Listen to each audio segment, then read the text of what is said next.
Back to my channel और friend, आज के वीडियो सीरीज के अंदर हम लोग स्टार्ट करने वाले हैं नेक्स्ट यूनिट को, जिसका नाम है सिंटेक्स एनालिसिस या फिर जिसे हम लोग पार्सर भी कहते हैं। तो इससे फिर उस लेक्चर में हम लोगों ने यूनिट नंबर 1 को अच्छी तरीके से डिस्कस किया, पूरे कंसेप्ट को हमने डिस्कस किया। तो अगर आपने प्लेलिस्ट को एक्सेस नहीं किया तो प्लेलिस्ट को एक्सेस कर लीजिएगा। प्लेलिस्ट का लिंक आपको डिस्क्रिप्शन बॉक्स में मिल जाएगा, आप वहाँ से उसे चेकआउट कर सकते हैं। आइए स्टार्ट करते हैं पार्सर को। तो फ्रेंड, अगर हम बात करें पार्सर की, तो जो कंपाइलर में फेजेस होते हैं, उस फेजेस के अंदर जो पार्स ट्री होता है, जो पार्स होता है, उसके बारे में हमने थोड़ा सा एक डिस्क्रिप्शन देखा था। लेकिन इस यूनिट के अंदर हम पार्सर के कंप्लीट स्ट्रैटेजी को देखेंगे कि किस तरीके से पूरे प्रोसीजर में पार्सर किस तरीके से यूज़ होता है।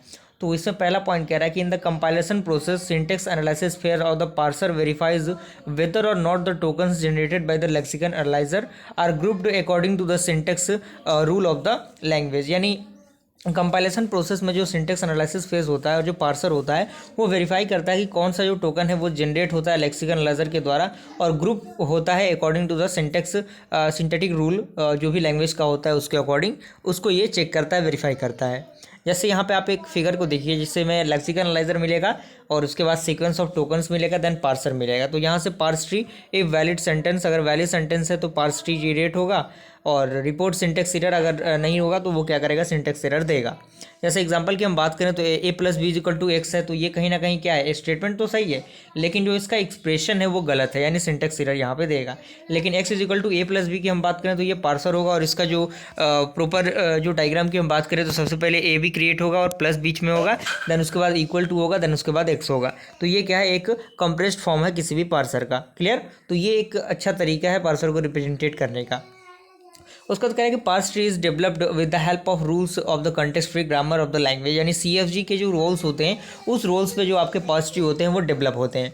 अब इसी में टर्म आपका आता है पार्सिंग। पार्सिंग क्या होता है? तो इसमें कह रहा है कि the process of constructing the parse for a given input string is called the parsing. यानी वैसा प्रोसेस जिसके मदद से हम पार्स ट्री को कंस्ट्रक्ट करते हैं किसी गिवन इनपुट स्ट्रिंग के लिए, तो उसी को हम लोग पार्सिंग कहते हैं। And to parse any input string the language must be defined by the CFG। यानी किसी भी इनपुट स्ट्रिंग के लिए पार्स को क्रिएट करने के लिए जो लैंग्वेज होता है उसको कॉन्टेक्स्ट फ्री ग्रामर में डिफाइंड होना ज़रूरी है। उसके बाद यूजेस ऑफ पार्सर की हम बात करें तो सबसे पहला पॉइंट इसके अंदर कह रहा है कि in a given grammar and a given string parser has to check whether the given string generated from the given grammar by using a parse tree. यानी जो गिवन ग्रामर दिया रहेगा, जो गिवन स्ट्रिंग दिए रहेंगे पार्सर के अंदर, उनके पास ये होगा कि वो चेक करेगा कि कौन सा जो गिवन स्ट्रिंग है वो जनरेट होता है from the given grammar by using the parse tree.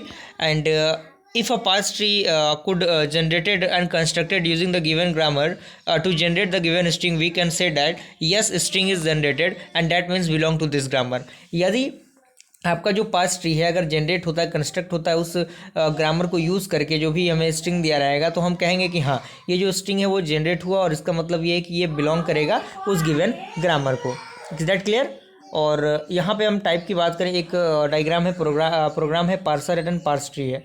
Sequence of character which helps to human to easy write program. यानी जो मनुष्य होते हैं उनको प्रोग्रामिंग करने में थोड़ी सी ईजिएस्ट एक्टिविटी ये प्रोवाइड करता है। लेकिन पार्स ट्री क्या होता है, ये डेटा स्ट्रक्चर होता है जो क्या करता है, ईजिली अंडरस्टैंड करता है किसी भी प्रोग्राम को और प्रोसेस को। अगर हम टाइप ऑफ पार्सर की बात करें तो दो तरीके के पार्सर होते हैं, top down parser and bottom up parser. तो टॉप डाउन पार्सर क्या होता है? टॉप डाउन पार्सर होता है विथ बैक ट्रैकिंग और without back tracking. With back tracking में आपका ब्रूट फोर्स मेथड आएगा, और विदाउट बैक ट्रैकिंग में आपका क्या आएगा, प्रेडिक्टिव पार्सर आएगा, जिसे हम लोग LL1 पार्सर कहते हैं और नॉन रिकर्सिव कहते हैं, और साथ ही साथ इसे टेबल ड्राइवर भी हम कहते हैं। और सेकंड इसके अंदर आएगा रिकर्सिव डिस्टेंट पार्सर। और बॉटम अप पार्सर की हम बात करें तो उसमें ऑपरेटर प्रेसिडेंट पार्सर आएगा, और शिफ्ट ऑपरेटर पार्सर और द LR पार्सर आएगा।